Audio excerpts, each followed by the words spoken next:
अभिवादन स्वीकार कीजिए ब्रजेश मिश्रा का और आप देखना शुरू कर चुके हैं द डिबेट। बहनों भाइयों, जैसे जैसे गर्मी बढ़ती जा रही है वैसे वैसे बिजली कम होती जा रही है।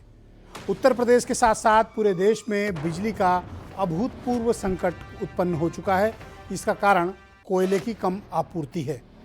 दरअसल जितनी आवश्यकता है कोयला पावर हाउसेस पर या बिजली घरों पर महज 25% उपलब्ध है।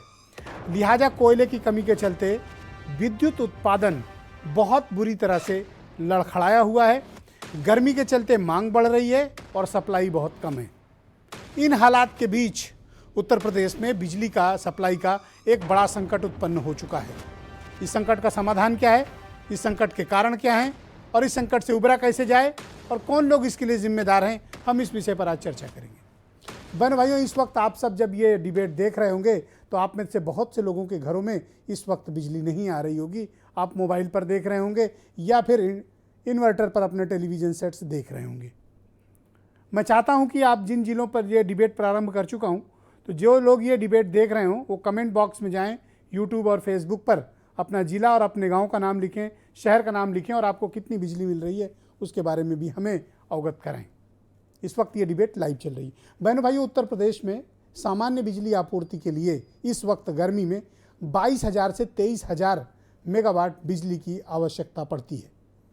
उत्तर प्रदेश का अपना बिजली उत्पादन बहुत बुरी तरह से प्रभावित है और तकरीबन 4,000 मेगावाट से 5,000 मेगावाट के बीच से अपना उत्पादन रह गया है, क्योंकि कोयला बिजली घरों में महज 1 से 6 दिनों तक का उपलब्ध है, जबकि नियम ये कहता है कि ये 26 दिन का स्टोरेज हर बिजली घर के पास अपना होना चाहिए और सप्लाई चेन मेंटेन रहनी चाहिए। लेकिन यूपी में ये महज किसी के पास 1 दिन का कोयला बचा है और किसी के पास 6 दिन का। तो कहीं कोयला ही नहीं है, उत्पादन ठप हो गया है और जिसके पास है भी तो सीमित मात्रा में इस्तेमाल कर रहा है ताकि प्लांट बंद ना करना पड़े, क्योंकि उससे नुकसान बहुत ज़्यादा होता है। और जो प्राइवेट बिजली घर हैं वो भी कोयले की आपूर्ति से प्रभावित हैं। उनके पास भी अपना उत्पादन तकरीबन 5,000 मेगावाट का है, जो निजी क्षेत्र में, यानी अधिकतम उत्तर प्रदेश के पास उपलब्धता महज 9 से 10,000 मेगावाट की है, जबकि हमारी डिमांड कितनी है 23,000 मेगावाट। तो हमें शॉर्टेज कितनी पड़ रही है 13,000 मेगावाट की। तो हम किस पर डिपेंडेंट हैं? एनर्जी एक्सचेंज पे, जहां पर आज बिजली की कीमत पीक आवर में 17 रुपये प्रति यूनिट तक पहुंच गई है, जबकि नियम ये कहता है कि सीलिंग लगी हुई है 12 रुपये प्रति यूनिट से ऊपर नहीं जाना चाहिए। लेकिन मुसीबत का वक्त है तो इसमें एनर्जी एक्सचेंज भी धंधा कर रहा है और वो अतिरिक्त पैसे वसूल रहा है बिजली की सप्लाई देने के। पर यह बिजली संकट इस भीषण गर्मी में उत्पन्न कैसे हुआ? कोयले की सप्लाई चेन हर साल टूट क्यों जाती है? आपको याद होगा कि पिछले वर्ष भी यही हुआ था और कोयला की कमी के चलते कई पावर प्लांट ठप पड़ गए थे। इस बार गर्मियों में ये आया है, इसलिए चित्कार ज़्यादा मची हुई है। गाँव में महज 4 से 5 घंटे बिजली सप्लाई हो पा रही है, शहरों में 5-5, 6-6 घंटे कटौती हो रही है, मंडल स्तर पर कटौती हो रही है, राजधानी में कटौती हो रही है। इन कटौती के बीच आम लोगों की ज़िंदगी कैसे चल रही है? गर्मी में अगर बिजली नहीं है तो जीवन गांव में बड़ा मुश्किल है। वो लोग जो एयर कंडीशनड में रहते हैं, वो लोग जो बहुत अच्छे माहौल में रहते हैं, वो जो नियंत्रित तापमान के भीतर रहते हैं, कभी अगर आप गर्मियों में गाँव जाएँ और बिजली ना हो तब आप जीवन की कल्पना करें कि कैसी होगी, बहुत भयानक होती है। और इस वक्त सिंचाई की भी आवश्यकता है और बिजली है नहीं, विशेष तौर पर गांव में। शहरों में भी हालात बहुत ही ख़राब हैं। कहने को तो 18 घंटे आपूर्ति की दावा किया जा रहा है गांव में, शहरों में, लेकिन दरअसल आपूर्ति 15 घंटा 14 घंटा से अधिक है नहीं। लखनऊ में, राजधानी तक में बिजली की बड़ी कटौती हो रही है। तो ये संकट थमेगा कैसे? इस संकट का समाधान क्या है? और हर साल ये समस्या मुँह बाए खड़ी रहती है, हम इसका समाधान खोजते क्यों नहीं हैं? क्या कारण है? हम आज इन सब विषयों पर एक विस्तृत परिचर्चा आयोजित की है और हर एक सवाल का जवाब लेंगे। पहले कुछ राजनीतिक बयान सुन लें आप। दिल्ली और लखनऊ की सरकार होने के बाद कितनी मेगावाट बिजली बढ़ाई है। पूरे चुनाव पर हम लोग कहते रहे कि बीजेपी ने कोई बिजली का उत्पादन नहीं किया, कहीं बिजली का उत्पादन नहीं हुआ है। तो अगर उत्पादन हुआ हो तो बता दें। हाँ, बिजली के बिल जरूर आए हैं, अब नोटिस आ रहे होंगे। इस समय देश में रमजान का महीना चल रहा है, लेकिन जिस प्रकार से इस दौरान बिजली की कटौती की जा रही है, ये सब ठीक नहीं हो रहा है। इस मामले में केंद्र व सभी राज्यों की सरकारें जरूर सख्त व कठोर कदम उठाएं। बीएसपी की ये पुरजोर मांग है। मुख्य रूप से गर्मी के दिनों में बिजली की मांग बढ़ने के कारण जो हमारे समक्ष जो चुनौतियां हैं, उन चुनौतियों को कैसे हम पूर्ण करें, कैसे हम उस पर खरे उतरें। और कुछ अन्य कारण भी उपस्थित हुए हैं। कुछ प्राकृतिक कारणों की वजह से, जैसे कहीं हमारे हरदुआगंज में आंधी के चलते हमारी कुछ क्षमता प्रभावित हुई। उसी प्रकार बारा और अन्य कई संयंत्रों में टेक्निकल कारणों से बहुत बड़ी हमारी क्षमता प्रभावित हुई। तो आज की परिचर्चा में मुझे engineer OP Pandey Bharatiya Janata party के सीनियर लीडर हैं और इत्तेफाक की बात है कि ये बिजली विभाग में ही काफ़ी वरिष्ठ पद पे इंजीनियर के तौर पे रहे हैं। अवधेश वर्मा विद्युत उपभोक्ता संघ के अध्यक्ष हैं। प्रभात सिंह भी थोड़ी देर में ज्वाइन करेंगे। सुचि विश्वास उत्तर प्रदेश में कांग्रेस कमेटी की प्रवक्ता हैं और शैलेंद्र दुबे जी को मैंने विशेष तौर पर आमंत्रित किया हुआ है। और आईपी सिंह समाजवादी पार्टी से थोड़ी देर में शामिल होंगे और वैभव महेश्वरी आम आदमी पार्टी के मुख्य प्रवक्ता हैं उत्तर प्रदेश के, और वीरेंद्र सिंह जी हमारे स्टेट हेड। इस कार्यक्रम की शुरुआत में शैलेंद्र दुबे जी से करना चाहता हूं, चूँकि वो बिजली डिपार्टमेंट के सबसे बड़े जानकार हैं, सबसे बड़े एक्सपर्ट हैं और उत्तर प्रदेश में जब भी इस तरह की इलेक्ट्रिसिटी इमरजेंसी आती है, हम सब उन्हीं की तरफ देखते हैं कि संकट बताएं और समाधान बताएं। शैलेंद्र जी, बहुत शुक्रिया आपका। मैं जानना चाहता हूं, ये ताज़ा संकट अचानक से कैसे उत्पन्न हो गया?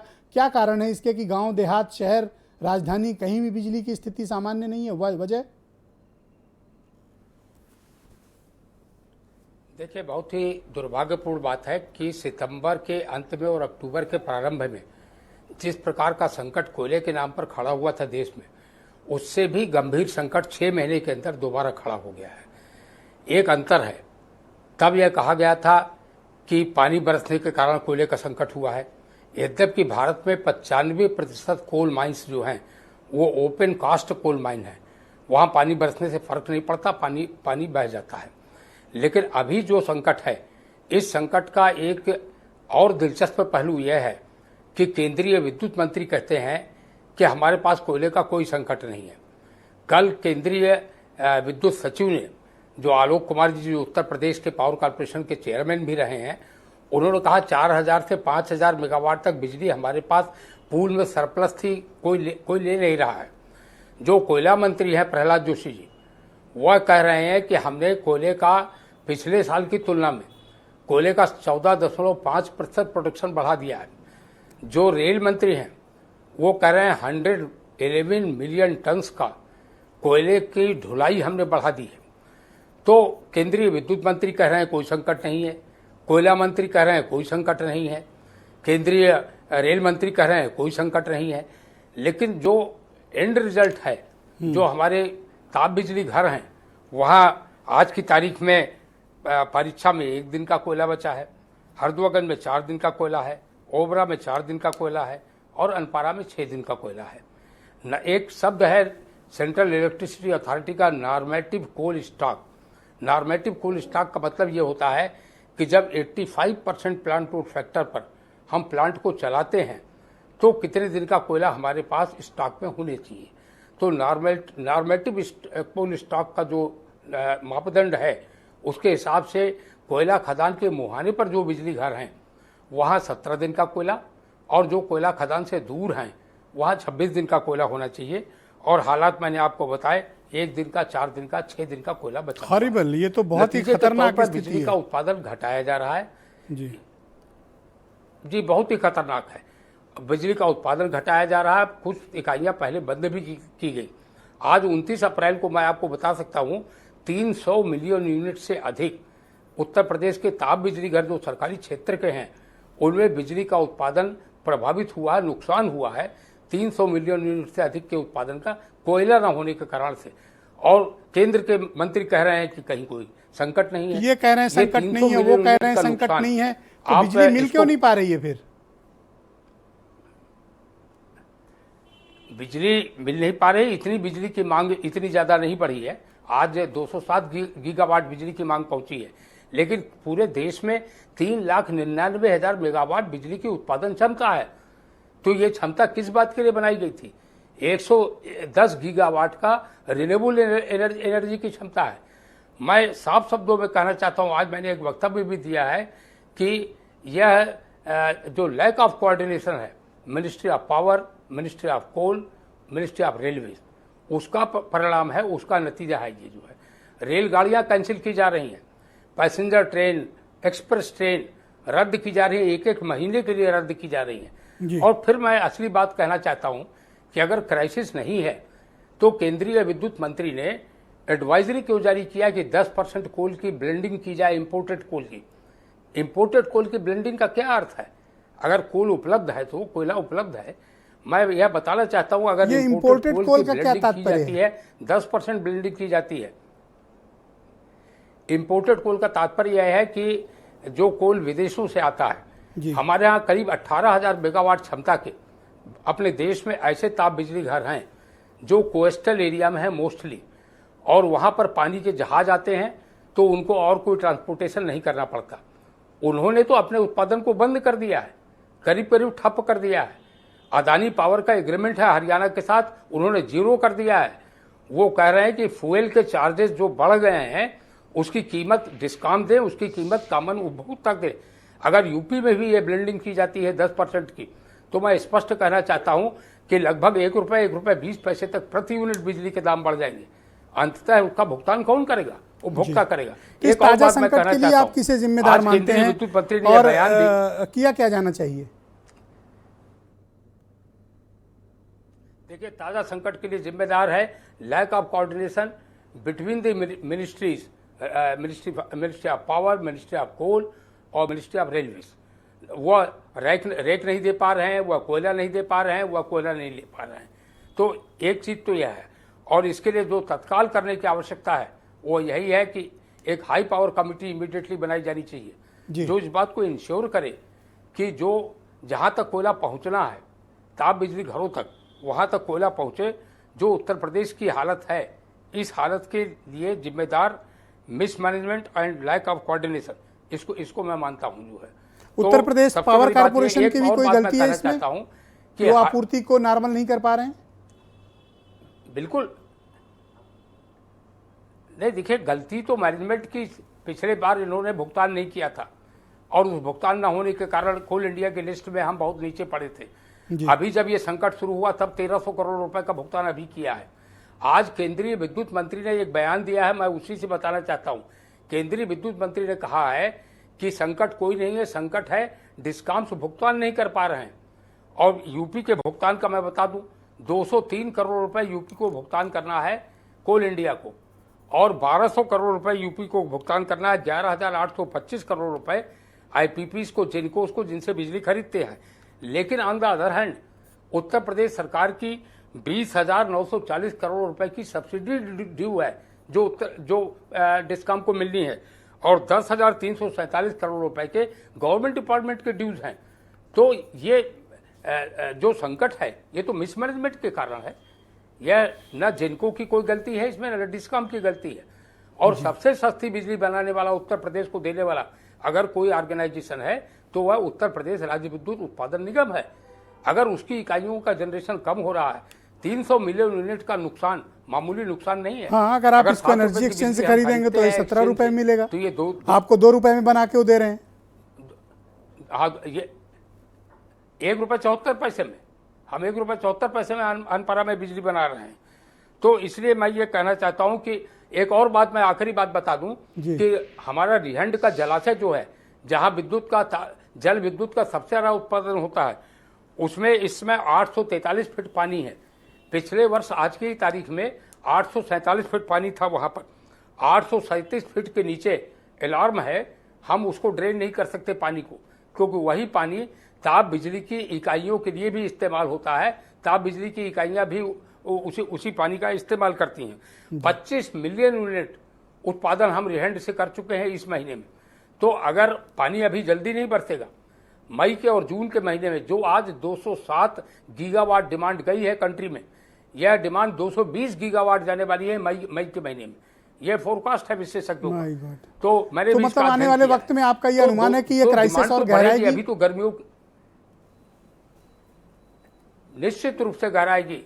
अगर प्रॉपर कोऑर्डिनेशन न किया गया, जब सभी मंत्रालय कह रहे हैं कोई संकट नहीं है, तो ग्राउंड पर ये संकट अगर है तो this is due to mismanagement and due to lack of coordination between the different departments. यह मैं कहना। बहुत शुक्रिया, बहुत बहुत धन्यवाद आपका शैलेंद्र दुबे जी, बहुत बहुत शुक्रिया, बहुत बहुत धन्यवाद।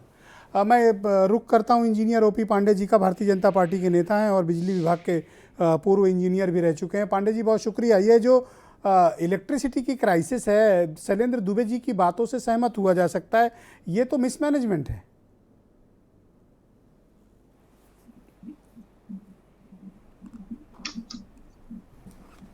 आज तक का तो शेड्यूल में अभी तक हम लोगों ने जिला मुख्यालय उसके ऊपर के शहरों में कोई कटौती नहीं की है। वहाँ तक 24 घंटे का शेड्यूल अभी भी चल रहा है, जिला मुख्यालय उसके ऊपर के।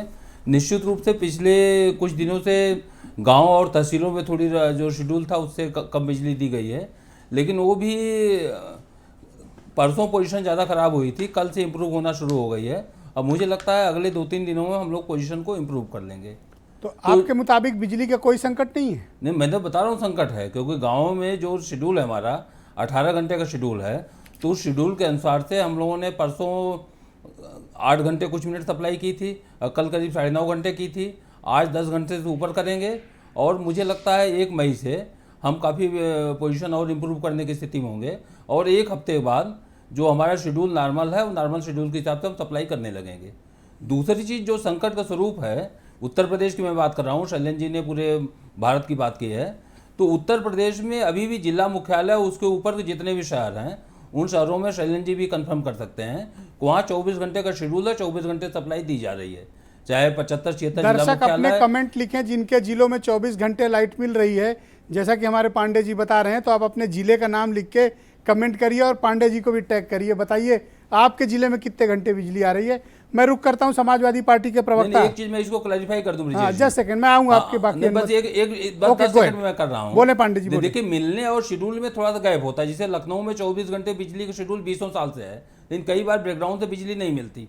अभी परसों मेरे घर में एक फाल्ट आ गया था, 6 घंटे बिजली नहीं थी, स्टार लगा के आपने शर्त जोड़ दी। लेकिन शेड्यूल 24 घंटे का है, 24 घंटे की सप्लाई यहाँ से दी जा रही है। विद्युत अभियंता संघ के महासचिव प्रभात सिंह और समाजवादी पार्टी के राष्ट्रीय प्रवक्ता आईपी सिंह मुझे इस डिबेट में सम्मिलित हो चुके हैं। बहुत शुक्रिया, स्वागत आप दोनों का। आईपी सिंह जी, बिजली का संकट कितना बड़ा है? देखिए, बिजली के संकट को लेकर हमारे राष्ट्रीय अध्यक्ष माननीय अखिलेश जी लगातार बीजेपी सरकार को सचेत करते रहे, लेकिन बीजेपी सरकार सोती रही। ये पिछले 5 वर्षों में ढेले भर का भी काम बिजली उत्पादन को लेकर नहीं हुआ है। आज ये आलम है कि 23,000 मेगावाट से ज्यादा की आवश्यकता है और सप्लाई और दोनों में बहुत बड़ा गैप आ चुका है। मैं तो यही कहना चाहता हूं कि दो जिले हो सकता है कि बनारस और गोरखपुर का जो शहरी इलाका है, यहाँ 2 जगह बिजली हो सकता दे रहे हो। ये अब यहाँ के लोगों से मेरी बातचीत तो नहीं हुई, अदरवाइज जिलों में हालात बहुत खराब हैं। 4 घंटे 5 घंटे भी बिजली नहीं मिल पा रही है। यहाँ तक कि लोगों को मोबाइल चार्ज करने में भी तकलीफें आ रही हैं। हमारे जनपद आजमगढ़ में तो आलम यह है कि बिल्कुल बिजली शहर के अंदर गायब है, और वही हालात चाहे बलिया ले लीजिए, गाजीपुर ले लीजिए या महाराजगंज लीजिए, ये सभी जिलों में स्थिति बहुत ज्यादा खराब है। लेकिन अगर ये जो पावर पॉइंट्स थे जिसको लेकर लगातार बात होती रही, प्रधानमंत्री जी भी इस बात को कहते रहे कि साहब हम बिजली के क्षेत्र में बहुत काम करेंगे, न्यूक्लियर बिजली भी लेकर आएंगे, तो आज कोल बेस्ड जो भी बड़े कारखाने हैं उनके मॉडर्नाइजेशन का काम इस सरकार ने नहीं किया है। और जो इस भीषण गर्मी में जो अघोषित रूप से बिजली की कटौती प्रदेश की जनता के साथ हो रही है, उसमें जनता झुलस रही है। और ये सरकार सिर्फ गुड गवर्नेंस की बात करती रही और काम इस क्षेत्र में बिल्कुल नहीं किया। ऑलराइट, बहुत शुक्रिया आपका आईपी सिंह जी, हमारे साथ जुड़े रहिएगा। मैं रुक करता हूं कांग्रेस की प्रवक्ता सुचि विश्वास का। सुचि विश्वास जी, भीषण गर्मी है, गर्मी बहुत ज़्यादा है, लेकिन बिजली उतनी ही कम है। देखिए, जब भारतीय जनता पार्टी की सरकार आती है तो 3 चीज़ों में ज़बरदस्त इजाफा होता है: अहंकार, निरंकुशता और कमर तोड़ महंगाई।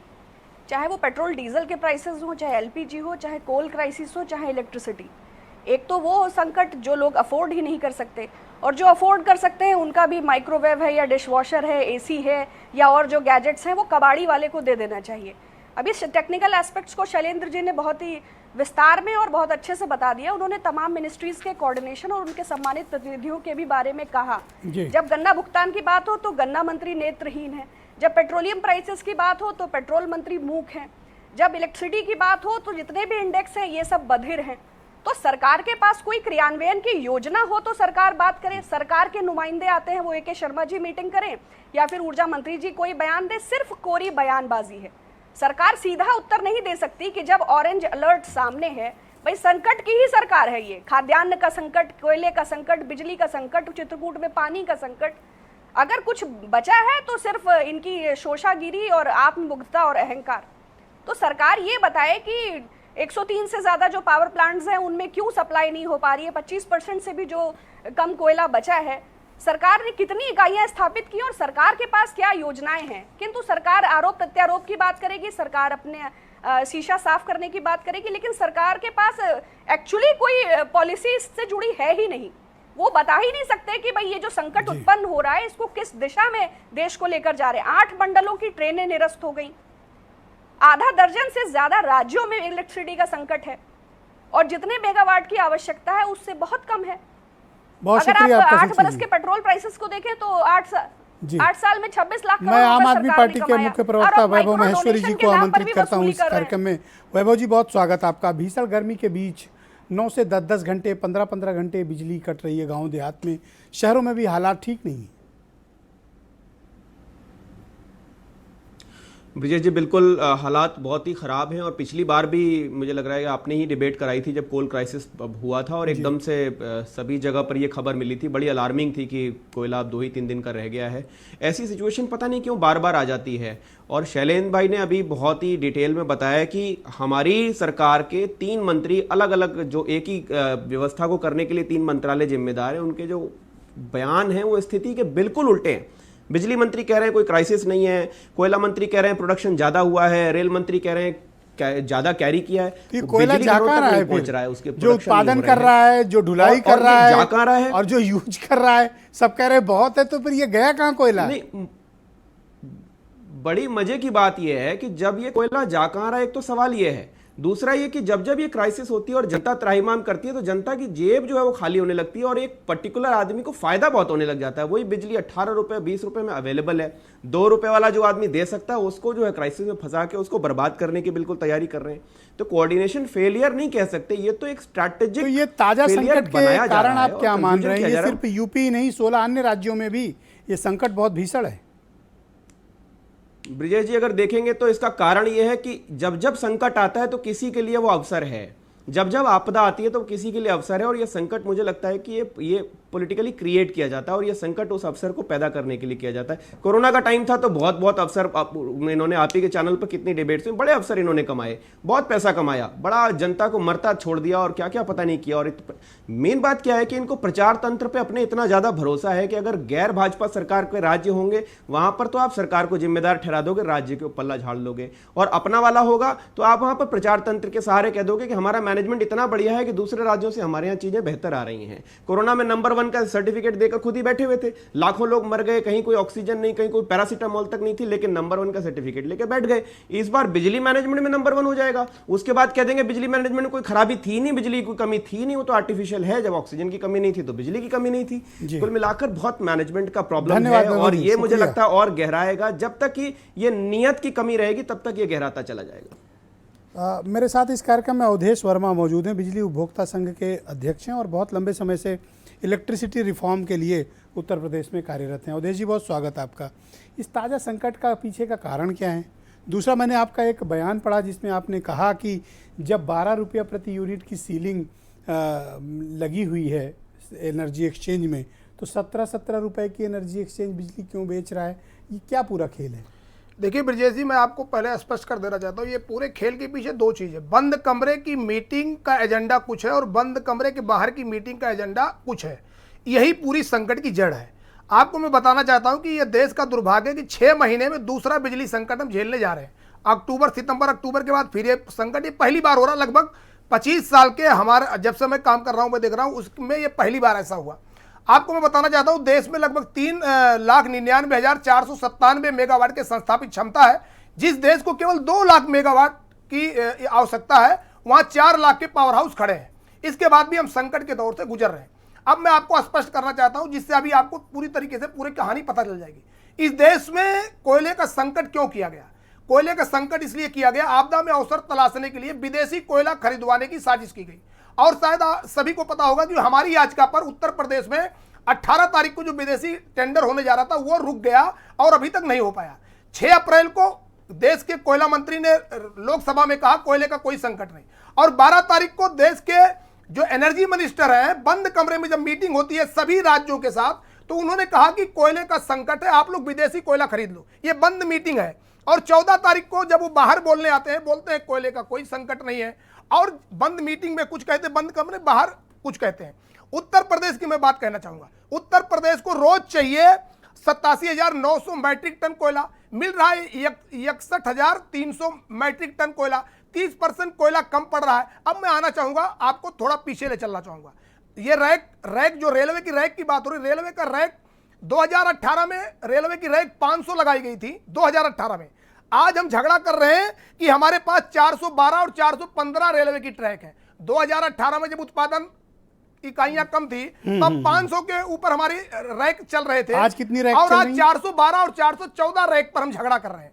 तो रेलवे डिपार्टमेंट ये क्यों कर रहा है, आपको मैं बताना चाहता हूं। ये पूरा तथाकथित कहानी बनाई गई कि विदेशी कोयला खरीदवाने के लिए, वो भी एक निजी घराना है देश का, एक निजी घराना देश का भी। आप देखिए, गूगल पे डालिए, आंध्र प्रदेश में उस निजी घराने का टेंडर 17,000 के ऊपर गया और 40,000 पर टन आया। जो यूपी में 3,000 रुपया ढुलाई पुताई लेकर सब कुछ 3,000 रुपया पर टन वो कोयला जो यूपी का डोमेस्टिक कोल प्राप्त हो रहा है किराया भाड़ा लेकर, वो 17,000 और 20,000 पर टन में खरीदवाने की साजिश की गई। अगर शायद नियामक आयोग ने याचिका पर हमारी सुनवाई करके जवाब न दिया होता, इनको स्पष्टीकरण न मांगता, तो यहाँ भी टेंडर जारी हो जाता।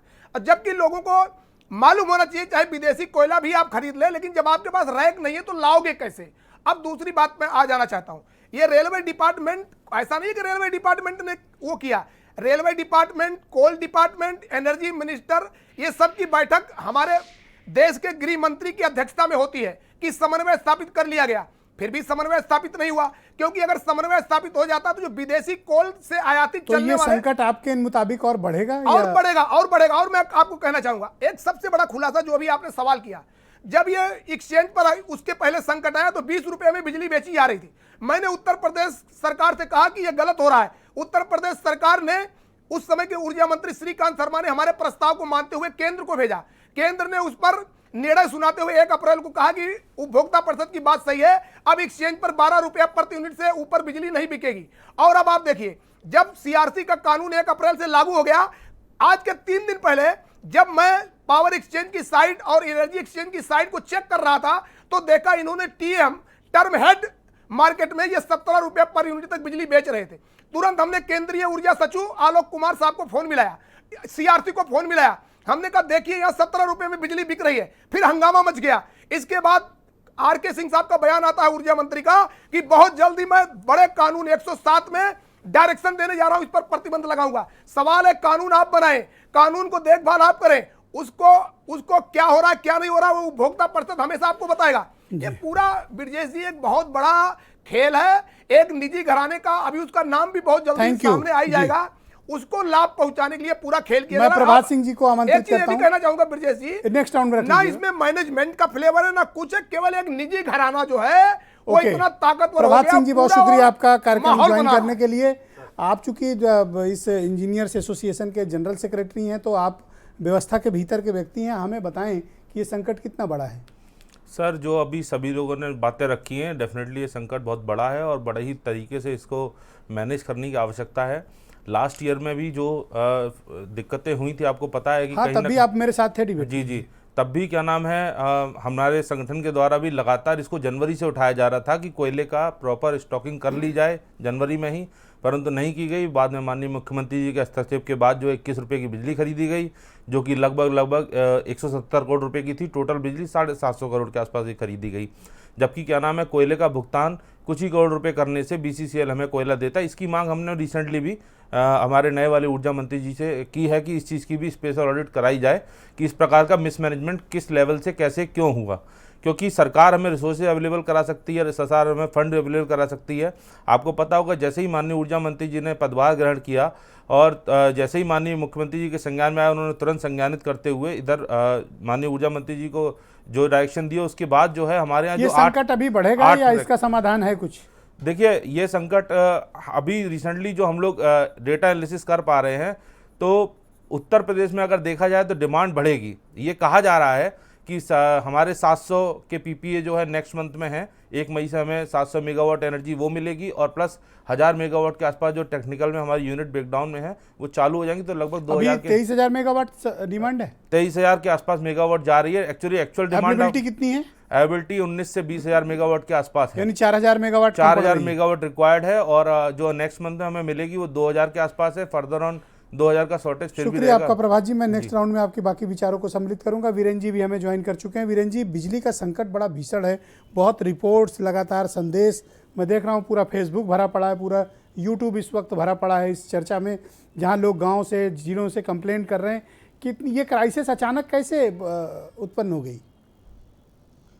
बात तो देखिए सही है कि बिजली की संकट है और अचानक ये कैसे आया, इस पर भी बातें हो रही हैं। लेकिन बात यह है कि ये बिजली का संकट कोयले की वजह से है और कोयला अचानक से क्यों खत्म हो जा रहा है। इस देश में कितनी संख्या में कितने % कोयले से बिजली बनती है। देखिए, कोयले की कमी से 13 राज्य आज जूझ रहे हैं। उसमें दिल्ली का तो कहना है उनके बिजली मंत्री का कि हमारे पास 1 दिन का कोयला बचा है और इसके बाद हम बिजली नहीं दे पाएंगे, मेट्रो ट्रेन, अस्पताल ये सब ठप हो जाएंगे। तो बात तो बहुत सही है कि बहुत संकट बड़ा आ गया है। सरकार कह रही है कुछ कोयला विदेश ही खरीद लो, कुछ थोड़ा महंगा है, उस पर भी लोगों ने विरोध किया है। अभी वर्मा जी बोल रहे थे। देखिए, सरकार जब बिजली का संकट आता है ब्रजेश जी, तो कुछ मौसम का पूर्वानुमान भी होता है। उत्तर प्रदेश के परिप्रेक्ष्य में अगर हम बात करें तो उत्तर प्रदेश में UPPCL के जो चेयरमैन हैं M देवराज, इनका ये बहुत बड़ा फेल्योर है। ये पिछले 2 साल से UPPCL के चेयरमैन है, बिजली विभाग के मालिक बने हैं। कोरोना था, लोग घरों में थे, गर्मियों में इतनी डिमांड नहीं थी, वो अपनी पीठ थपथपा रहे थे कि बहुत सफल चेयरमैन वो बन गए। पहली बार अब कोरोना नहीं है, पूरा गर्मी भयंकर पड़ रही है और बिजली की डिमांड बढ़ी है। ये जो अधिकारियों की सनक है, इसका खामियाजा उत्तर प्रदेश की जनता भोग रही है। IAS अफसरों ने बिजली विभाग को लूट कर कंगाल कर दिया, बर्बाद कर दिया। IAS अफसर और इंजीनियर करोड़पति अरबपति हैं। शैलेंद्र दुबे जी बोले ये एक बिंदु छूट गया था कि ये जो बिजली विभाग पे कर्जा चढ़ा और बिजली विभाग डूबता जा रहा है, बिजली नहीं आ रही है, उसके पीछे अफसरों की लूट, नादानी, भ्रष्टाचार और इंजीनियरों के साथ साठगांठ मिली भगत है, जो कई 100 करोड़ रुपया कमाकर बैठे हैं उत्तर प्रदेश में। आज सरकार मौसम के भरोसे बैठी है। अगर पानी बरस जाए तो इज्जत बच जाए, क्योंकि ये IAS अधिकारी और इंजीनियर अब इज्जत बचाने की स्थिति में नहीं है। गांव में 8-8, 10-10 घंटा बिजली कटौती हो रही है। इतना बिजली भी नहीं आ रही है कि इन्वर्टर चार्ज कर लें, कुछ ज़रूरी काम कर लें, मोबाइल चार्ज नहीं हो पा रहा है। शहर को 20-20 घंटे बिजली देने की बात है। शहर को ये बिजली जानते हैं क्यों ज़्यादा देते हैं कि शहर से इनको बिजली बिल मिलता है। गांव में बिजली कटौती यही लिए ज़्यादा करते हैं कि बिजली बिल कम वहाँ से आता है, पैसा कम मिलता है, इसलिए गांव वालों को गर्मी में तड़पाओ। तो ये अगर चाहें तो शहर में 1-8 घंटा कटौती कम करके, कटौती करके देहात में 1-8 घंटा बढ़ा सकते हैं सप्लाई। लेकिन ये अफसर जो बैठे हैं लखनऊ में, ये सब पैसे के आंकड़ेबाजी में उलझे हैं और सरकार को गुमराह करते हैं। M देवराज के खिलाफ सरकार को कार्रवाई करना चाहिए कि तुम 2 साल से चेयरमैन और CMD बने बैठे हो, तुमने पूर्वानुमान की बात क्यों नहीं देखी? और क्यों कोयले नहीं की सप्लाई चेन कोयले टूटी, की इसके लिए भी व्यवस्था इनकी कराई? रिस्पॉन्सिबिलिटी फिक्स होनी चाहिए। हाँ, तो ये बातें सब दिखाती हैं कि जो जिम्मेदार लोग हैं वो मंत्रियों को आगे करके, सरकारों को आगे करके बदनाम करने के लिए छोड़ देते हैं। आज अरविंद कुमार शर्मा को बिजली विभाग का मंत्री बने कुल 25 दिन हुआ है। 25 दिन में इतने सवाल की बौछार हो रही उन पर कि जो आदमी कभी राजनेता नहीं रहा, मंत्री नहीं रहे, वो बिजली संकट पे अचानक जैसे शपथ लिए तैसे संकट आ गया, हाहाकार मच गया। वो क्या करें कि 4 दिन में कौन सा चमत्कार कर दें कि उत्तर प्रदेश में जगमगाने लगे। तो आपके मुताबिक ये ब्यूरोक्रेट्स जिम्मेदार हैं, स्पेशली IAS ऑफिसर्स? देखिए, ब्यूरोक्रेसी ने जो 3-3 साल से तैनात हैं IAS और इंजीनियर, इनको देखना चाहिए, सरकार को सचेत करना चाहिए, केंद्र से अनुरोध करना चाहिए। और गांव की कटौती ये मुख्यमंत्री और सरकार को क्यों नहीं बताते कि गांव में कटौती ज़्यादा क्यों कर रहे हैं? क्या सब पैसा से ही बराबर तौला जाएगा? गांव की बहुत बड़ी जनसंख्या गर्मी से बिलबिला रही है, 45 डिग्री तापमान जा रहा है। ब्रजेश जी, जितने विकसित देश हैं, अमेरिका जैसे देश में भी 40% बिजली का उत्पादन कोयले पर निर्भर है। भारत भी कोयले पर निर्भर है बहुत ज़्यादा बिजली उत्पादन में। तो हम आप पूरी दुनिया कोयले पर बहुत ज़्यादा निर्भर है। एक बहुत बड़ी मात्रा में बिजली उत्पादन होता है। कोयला विदेशी खरीदा जाए इसलिए संकट आया है, या कोयले की रैक नहीं पहुंच पा रही इसलिए यह संकट है? यह संकट बनावटी और दिखावटी है, कृत्रिम है या प्राकृतिक है? ये हमारे साथी लोग जो बैठे हैं ये ज़्यादा बेहतर जानते होंगे, और ख़ास तौर से सत्ता पक्ष के जो हमारे साथी बैठे हैं इनको पता होगा। लेकिन अभी आप पूछेंगे, पांडे जी से कहेंगे भाई अच्छे दिन का वादा हुआ था, अच्छी रातों का थोड़ी वादा हुआ था, अब रात में बिजली कट जा रही तो हम क्या करें? भाई समस्या इस बात की है कि हम उस देश में रहते हैं जहाँ पर अगर बिजली कट जाए तो हम अपना फ्यूज नहीं चेक करेंगे, ना बिजली स्टेशन को फ़ोन लगाएंगे, पहले घर के बाहर निकल कर देखेंगे कि अड़ोस पड़ोस की बिजली गई है कि नहीं गई है। अगर चली गई तो राहत की सांस लेंगे, बैठेंगे घर में चुपचाप तसल्ली से कि आएगी तो सबकी आएगी जी। तो ये व्यवस्था चल रही है। बिजली का बिल बढ़ रहा है, लोगों को महंगी बिजली खरीदनी पड़ रही है उत्तर प्रदेश में। इन सब की बजाय वसूली पर सरकार के अफसरों की सख्ती है। क्यों है? क्योंकि उनको रेवेन्यू कलेक्शन करना है। रेवेन्यू कलेक्शन के पीछे जनता चाहे जितना पिस जाए, इससे उनको कोई मतलब नहीं है। बहरहाल ब्रजेश जी हम लोग जब रात में सोने जाते हैं, देखिए रात में अच्छी नींद उसे आती है जो दिन में बड़ी मेहनत करता है, जो मेहनत कश लोग हैं, चाहे वो सरकारी सेवा में हो, चाहे कोई रिक्शा खींचता हो, गरीब आदमी हो, किसान हो, खेत में काम करता हो, सबको नींद अच्छी आती है। लेकिन जो सुविधाभोगी लोग हैं उनको एसी की ज़रूरत ज़्यादा पड़ती है, और इसमें कोई बुराई नहीं है। लेकिन एक बार धूमिल जी की एक कविता थी, उन्होंने पूछा कि एक आदमी रोटी बेलता है, एक आदमी रोटी खाता है, एक तीसरा आदमी भी है जो ना रोटी बेलता है ना रोटी खाता है, वह सिर्फ रोटी से खेलता है। मैं पूछता हूँ कि वह तीसरा आदमी कौन है और मेरे देश की संसद क्यों मौन है? जी, बहुत शुक्रिया आपका वीरेंद्र जी, बहुत बहुत धन्यवाद ग्राउंड जीरो से अपनी रिपोर्ट के लिए। बहनों भाइयों, आज के इस मसले को लेकर हमने कुएं पर एक प्रश्न डाला। प्रश्न ये कि कोयला क्राइसिस की वजह से जो बिजली संकट पैदा हो गया है, आखिर इसका समाधान कैसे निकलेगा? तो अंशुल कुमार लिखते हैं कि बिजली उत्पादन के लिए संसाधनों का सही से उपयोग ही समस्या से निजात दिला सकता है। तो समीर लिखते हैं कि सभी लोगों को गैर ज़रूरी बिजली उपकरणों का इस्तेमाल बंद करना होगा, तभी हमें बिजली समस्या से छुटकारा मिल सकता है। ओपी पांडे जी, हमारे पास जो फेसबुक यूट्यूब पूरा भरा पड़ा हुआ है, चूँकि आपने कह दिया था कि बिजली सप्लाई कोई बहुत ज़्यादा प्रभावित नहीं है, लोग काफ़ी नाराज़गी भरे सवाल खड़े कर रहे हैं और बहुत जगहों से मैसेज हैं आपके लिए कि उनके यहाँ बिजली नहीं आ रही है।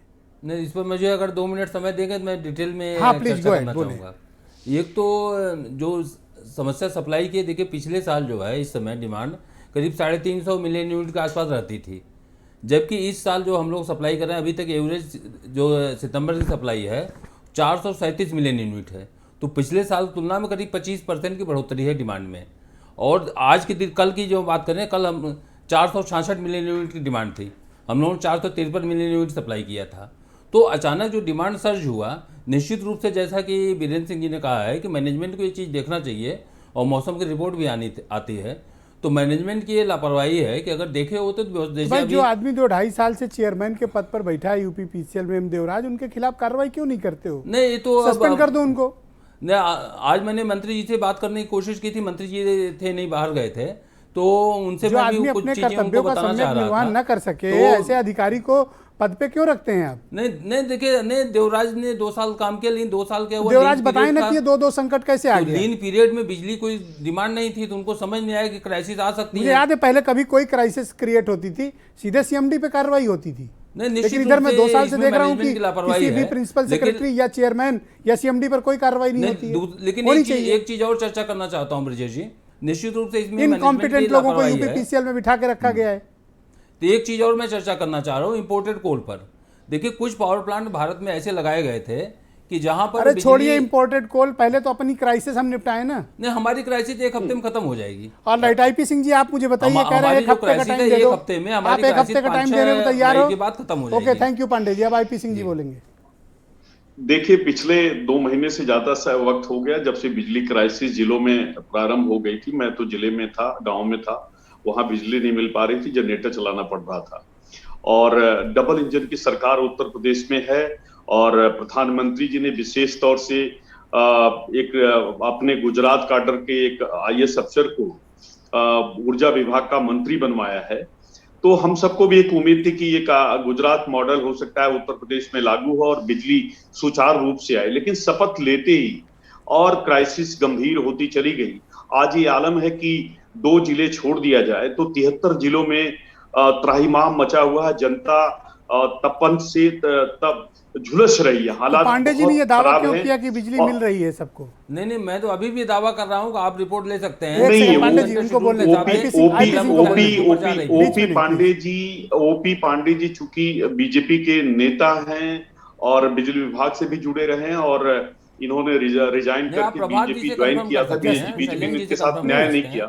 तो लेकिन मैं तो पांडे जी से यही कहूंगा कि जो हकीकत है पांडे जी उसको स्वीकार करिए। हालात बहुत खराब हैं, सरकार हाथ पर हाथ धरे बैठे। सिर्फ उत्तर प्रदेश ही नहीं, उत्तर प्रदेश समेत देश के 16 ऐसे राज्य हैं और प्रधानमंत्री जी ने बहुत साफ तौर से कहा था न खाऊंगा न खाने दूंगा। उसके बाद श्री अवधेश वर्मा जी और श्री शैलेंद्र दुबे जी ने जो बातें रखी कि किस तरह से इंटरनेशनल मार्केट से कोयला इंपोर्ट किया जाए, हमारे कोल भंडार हैं वो असक्षम है, वो हम सप्लाई वहां से कर नहीं पा रहे हैं। फिर अवधेश वर्मा ने ये भी बताया कि 500 बोगियां ऐसी थी जिससे हम कोयला ले आते थे, आज घटकर वो 412 रह गई। ये तमाम तकनीकी आधार है मंत्रियों के और राज्य सरकार और केंद्र सरकार के मंत्रियों के बीच जो वार्ता चली, उससे साफ जाहिर होता है कि ये डबल इंजन की सरकार पूरी तरह फेल हो गई है और उत्तर प्रदेश की जनता ने जो इनको वोट दिया आज वो ठगा महसूस करती है। Thank you IP Singh ji. सुचि विश्वास जी 1 हफ्ते का टाइम मांग रहे हैं कि ओपी पांडे की 1 हफ्ते में चीजें स्ट्रीमलाइन कर ली जाएंगी।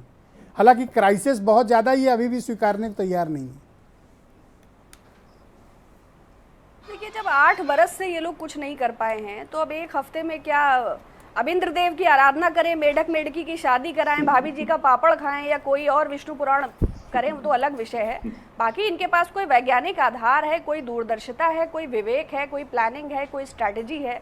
I don't believe so. बाकी गुजरात कैडर के आईएएस को ऊर्जा मंत्री बनाने से उत्तर प्रदेश में कोई चमत्कार नहीं होगा। गुजरात कैडर तो वैसे भी उत्तर प्रदेश क्या पूरे भारतवर्ष के लिए पनौती है। और ये कौन संकट क्या है? खाद्यान्न संकट हो, सीमाओं का संकट हो, पानी का संकट हो, बिजली का संकट हो, तो संकटा की सरकार है तो इस पे देश कह रहे हैं कि हमको जनता ने चुन के भेजा है, आपका सर्टिफिकेट नहीं चाहिए।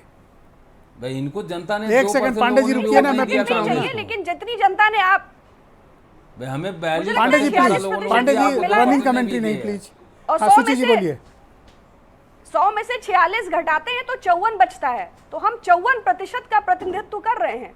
तो जनता के आधार पर भी हम आपसे श्रेष्ठ हैं, तो हमारे आईपी कमेंट सिंह को जी कितने स्वीकार कर रहे हैं? आप 54 नहीं कर रहे हैं आत्मावलोकन करिए, कोई दिशा, कोई निर्देश। तो आईपी और सिंह जैसा ये कि दो अभी का कर रहे ब्यूरोक्रेसी हैं। पर सवाल उठाया गया, वीरेंद्र जी बड़े पत्रकार हैं, लेकिन ब्यूरोक्रेसी पर ठीकरा फोड़ने से नहीं होगा। पहले चंपत राय ने उधर लूट किया, अब माइक्रो डोनेशन के नाम पर आप फिर से लूट कर रहे हैं। आपके पास व्यवस्था का आधार क्या है? आप जनमानस को योजनाएं क्या दे रहे हैं?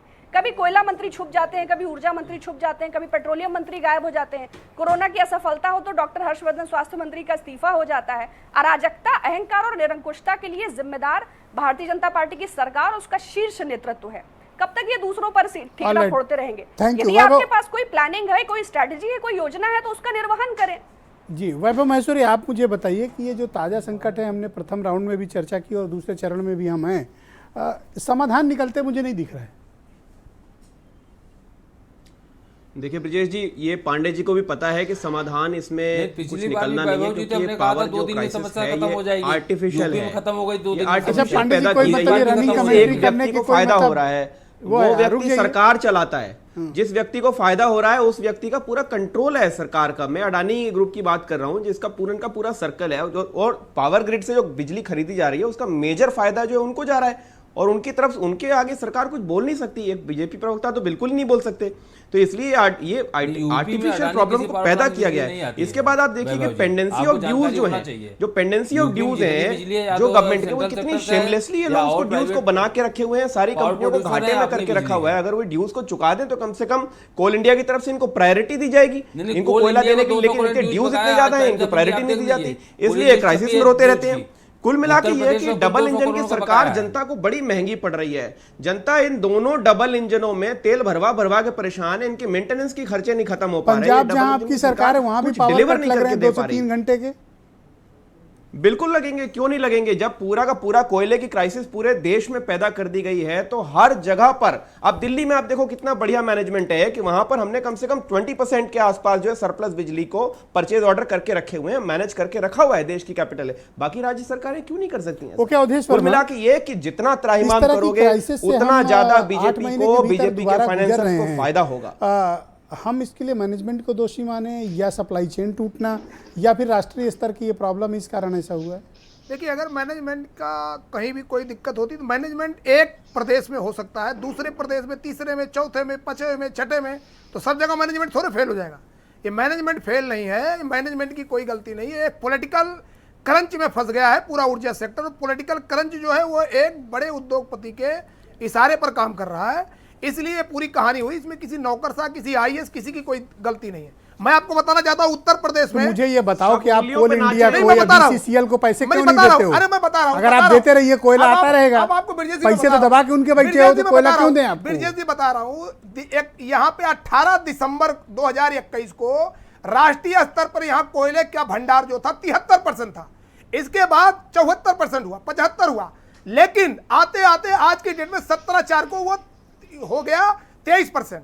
उसका मेन कारण यह है, ये तथाकथित तरीके से कोयले की जो रैंक हमारे यूपी को आना चाहिए वो रोकी गई। और आपको बता दूं, आज एक चैनल पे खुलासा करना चाहता हूं, जिनके पास कोयला था अगर वो बचा के रख रहे थे कि हमारे पास अभी बिजली की आवश्यकता नहीं है, बाद में जब आवश्यकता होगी हम कोयला चलाएंगे, केंद्र से निर्देश दिया जा रहा था फुल कैपेसिटी में चलाइए, चाहे आप बिजली अपनी बेचिए, क्योंकि वो जो चाहते थे कि कहीं न कहीं कोल संकट पैदा जब तक नहीं होगा, जब तक कोयला कम नहीं होगा। अब कोयला जब तक कम नहीं होगा तो जो बड़े बड़े विदेशी कोल भंडार हैं उनका, तो आपका कहने का मतलब ये क्राइसिस जानबूझकर क्रिएट की गई है। बिल्कुल, और आप समझ लीजिए क्राइसिस। और आपको बता दूं, जो भी ओपी पांडे जी जो कह रहे थे 8 दिन में क्राइसिस दूर हो जवाब देना चाहूंगा, सुन लीजिए, जो ओपी पांडे जी कह रहे थे 8 दिन में क्राइसिस दूर हो जाएगी, आप गिनती गिनिए 2 महीना, तो पहले ऐसे गिनती गिन लीजिए 2 महीना। आपको बता दूं 18,000 जो ओपी पांडे जी जो बोल रहे थे 18,310 मेगावाट के आयातित कोयले वाली मशीनें हैं, अभी आपको या तो उन विदेश उनका कोयला लोगे, नहीं तो अभी क्राइसिस के लिए उनकी 10 रुपए बिजली लोगे। वही उद्योगपति चाहे जो बेचना चाह रहे हैं, अभी क्या षड्यंत्र होने जा रहा देखिएगा 2 दिन के बाद उन्हीं की आयातित मशीनें विदेशी कोयला वाली चलेंगी और उनकी बिजली हमको लेना पड़ेगा मजबूरी में, और वो भी 10 रुपए यूनिट में। और प्रदेश की जनता भुगतेगी। और आपको बता देना चाहता हूं, मैं पूछना चाहता हूं भारतीय जनता पार्टी के नेताओं से, जब 2018 में 500 रैक चल रही थी तो आज 412 रैक में कैसे काम चल जाएगा? इसके लिए कोई आईएएस क्या रैक बन जाएगा? कोई क्या यहाँ का जो इंजीनियर रैक बन जाएगा? आपको मैं बताना तो चाहता उसको हूं, जिस पोस्ट पे बिठाया अपना काम क्यों नहीं कर रहे भाई? आपको बता दूं, ये मेरे पास दस्तावेज है, चिट्ठियां गई हैं, यहां से चिट्ठियां गई कि हम, आपको पता होगा कि उत्तर प्रदेश में टेंडर किया गया ट्रक से कोयला मंगाने का। ये किसी को पता है? जब इन्होंने नहीं किया रेलवे ट्रैक का इंतजाम, तो उत्तर प्रदेश में एक ऑर्डर अभी हुआ कि ट्रक से कोयला लाओ। अब कोई सरकार से पूछे कि ट्रक से कोयला लाकर आप पावर हाउस चला लोगे? आप तमाशा कर रहे हो भाई। और जो आप एक पूरी तथाकथित कहानी बना रहे हो, कोई देश ट्रक से कोयला चलाएगा पावर हाउस को? ये पूरी तरीके से इसकी उच्चस्ती, इसीलिए मैं बार बार कह रहा हूं बिरजा जी, प्रधानमंत्री जी कराए ना सीबीआई जांच, इसकी कराए, इसकी ईडी जांच। अभी खुलासा हो जाएगा इसके लिए कौन बंद कमरे में, देश का हमारा ऊर्जा मंत्री बंद कमरे में कहता है विदेशी कोयला खरीदो, और बाहर प्रेस कॉन्फ्रेंस करके कहता है कोयले की कोई कमी नहीं है। किस देश की जनता को बेवकूफ बनाना चाह रहे हैं लोग? आप बंद कमरे और बाहर कमरे की राजनीति मत करिए। प्रदेश की जनता ने अगर आपको, ये किसके लिए आप कह रहे हैं? केंद्रीय बिजली मंत्री के लिए कह रहे हैं क्या ब्रजेश जी? मैं ये कह रहा हूं, ये केंद्रीय बिजली मंत्री के लिए कह रहे हैं? बिल्कुल केंद्रीय ऊर्जा मंत्री की बात कहूंगा। आपको बताता हूं, एक दिन केंद्रीय ऊर्जा मंत्री 14 तारीख को बिहार में प्रेस कॉन्फ्रेंस करके कहते हैं कोयले का मेरे पास स्टॉक है, आप लोग परेशान मत होइए। और अब मैं उनसे पूछना चाहता हूं, तो विदेशी कोयले का बंद कमरे में 12 तारीख की मिनट है, ये ऊर्जा मंत्री की 12 तारीख की मिनट है हमारे पास। आप देख सकते हैं क्यों उन्होंने कहा विदेशी कोयला खरीदिए। और केवल उस बैठक में पश्चिम बंगाल नहीं गया था, उस बैठक में 2-3 राज्यों ने गए ही नहीं, क्योंकि सबको पता था कि आज की इस बैठक में विदेशी कोयला खरीदवाने का षड्यंत्र होगा और वो विदेशी कोयला महंगा मिलेगा और 1 रुपया हमारी बिजली दर बढ़ेगी। ये सब तमाशा हो रहा है। मैं तो कहना चाहता हूं केंद्रीय ऊर्जा मंत्री को, अगर उनको श्वेत पत्र जारी करने जाए 6 महीने में, उनके कार्यकाल में कैसे 2 बार बिजली संकट हो गया?